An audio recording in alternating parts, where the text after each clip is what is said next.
What's up guys, in this short tutorial I will show you how to fix the "you can't change the photo for this account" error in your Google Admin console. This should be quite an easy tutorial, everything you need will be listed in the description below.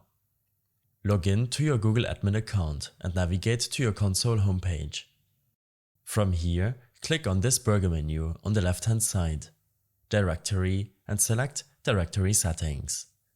Here, expand Profile Editing on the right hand side. This will show you these settings.